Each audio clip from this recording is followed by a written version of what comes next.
Have you ever stopped to think about that extra day we get in February every 4 years? February 29th. It just kind of pops up, feels a little random, right? Well, turns out it's not random at all. It's actually a really clever solution to a cosmic puzzle that's hiding in plain sight right inside our calendar. So let's start with the big mystery here. This one day that seems to just materialize out of thin air. It's a question I'm pretty sure we've all wondered about at some point. I mean, really, why?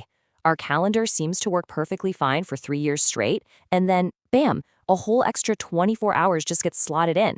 Where on earth does it come from, and why do we even need it in the first place? It really does feel like it's a day made from nothing. But it's not magic. It's actually a correction. And to really get it, we need to basically solve a little detective story together. We're going to follow the clues from astronomy all the way back to ancient history.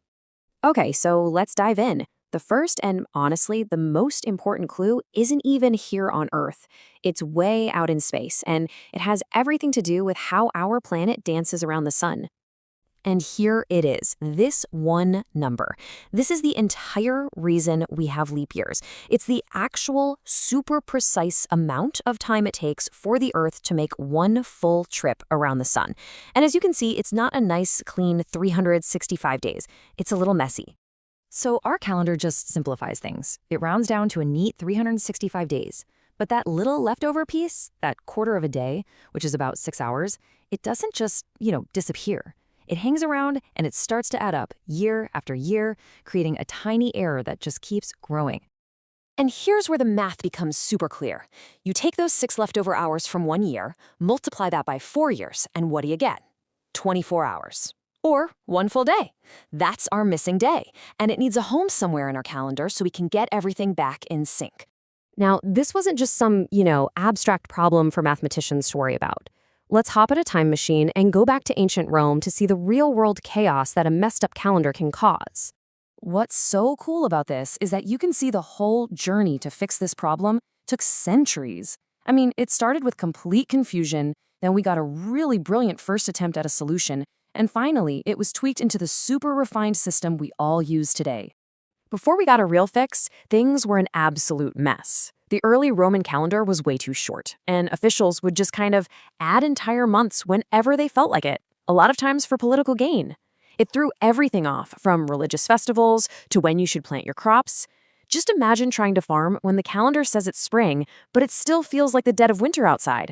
So yeah, somebody needed to step in and bring some order to all this chronological chaos. And the person who did it is one of the most famous names in all of history.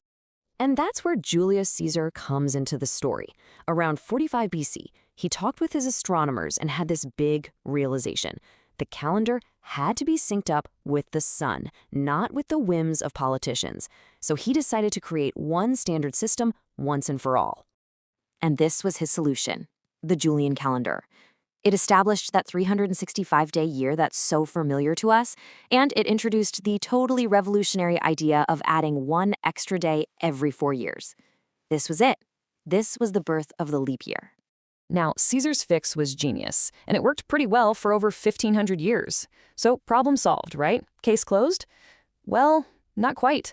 A tiny, almost insignificant flaw in the math was starting to show up.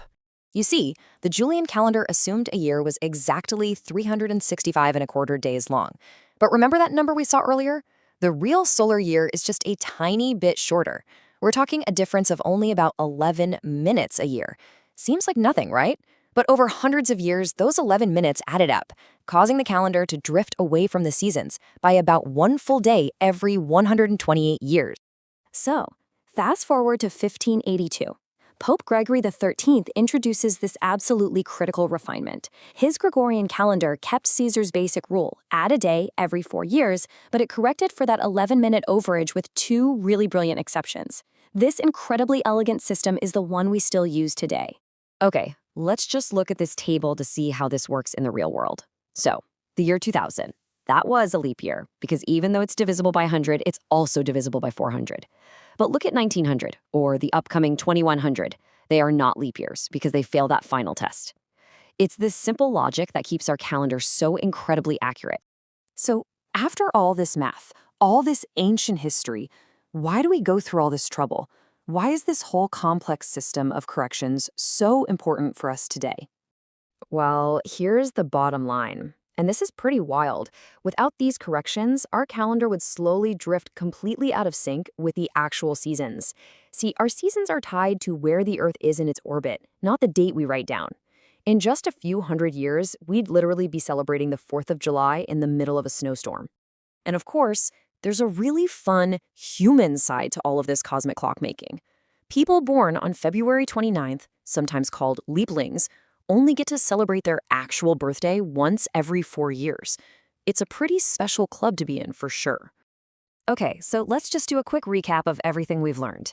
The leap year exists for one reason: to fix the mismatch between our 365-day calendar and the slightly longer solar year. Those extra hours build up, so every 4 years we give them a home on February 29th. And that simple, brilliant act is what keeps our human idea of time in harmony with the Earth's actual journey through space.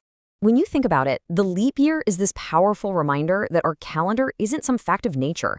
It's a human invention, and we've been tweaking it for thousands of years to try and make sense of this huge cosmic dance. Which, of course, leaves us with one final thought. What tiny little error are we overlooking right now, and what's going to be the next great correction in our endless quest to keep time?